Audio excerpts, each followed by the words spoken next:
Алғашқы сәлем, сендермен Тамерланс, және бұл Ланс талдауы. Бүгін біз Аяз Би атты халық ертегісін талдауды жалғастырамыз. Екінші бөлім.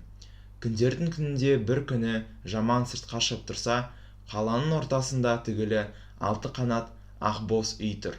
Түнірегінде қаптаған кісі үйге кіруге кезек күтеді. Жаман қайтадан үйге кіріп, ханнан бұл не жиын деп сұрайды.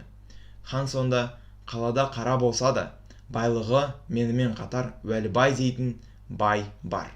Сол Уәлібайдың Менді дейтін қызы 15 жастан күйеу таңдап, өзімнен ақылы артық кісіге тием деп 20 жылдай отырды. Қазір 35-те. Бұған дейін ешкім ақылы артып, оған күйеу бола алған жоқ. Бәрі де барып, қызға жауап қайтара алмай қайтып кетеді.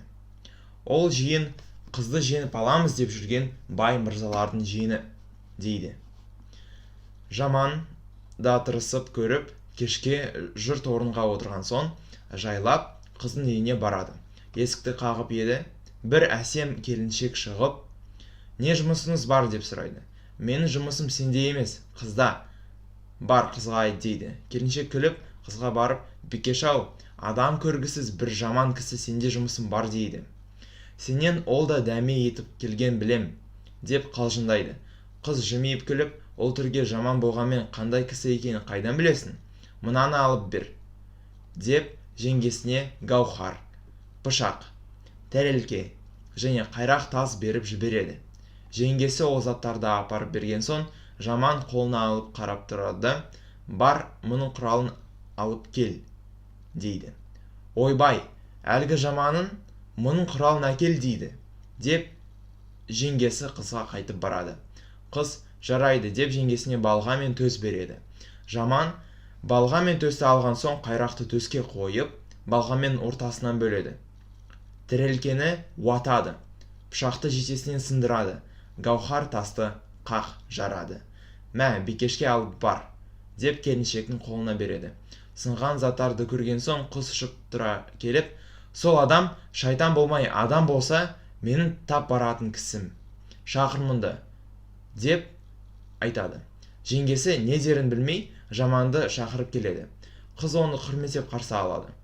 Бұрында талай бай балалары, хан балалары келеді екен. Бәріне де қыз манағы заттарды береді екен. Бәрі де мен үйімде пышағым жоқ па, болмаса қазынамда гауһар тасым жоқ па, әлде қайрақ таба алмай жүрмін бе, деп ашуланып қайтып кетеді екен. Тап сол күні қыздың ағалары ақылдасып, бұл қалай болды?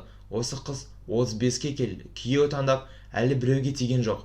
Сірә оның басқа бір сүйгені бар шығар. Ондай адамы болса ұстап алайық, деп қарауыл қойыпты.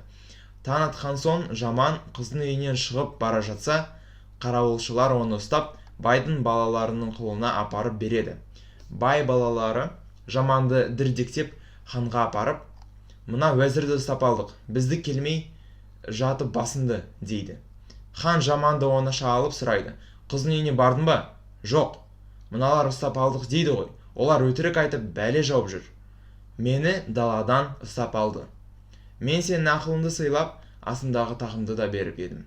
Тақты өзін алмаған соң, ең жақын уәзірім қылып едім. Уәлі маған олардан қымбат емес. Шыныңды айт, қызды алып берем, деп еді. Бірақ жаман шынын айтпады. Хан ашуланып, жендеттерге жаманды дарға асуға әмір қылды. Жендеттер жаманды дарға апарып, мойнына дүзақ салып, дардың жібін тартып, жоғары көтерді.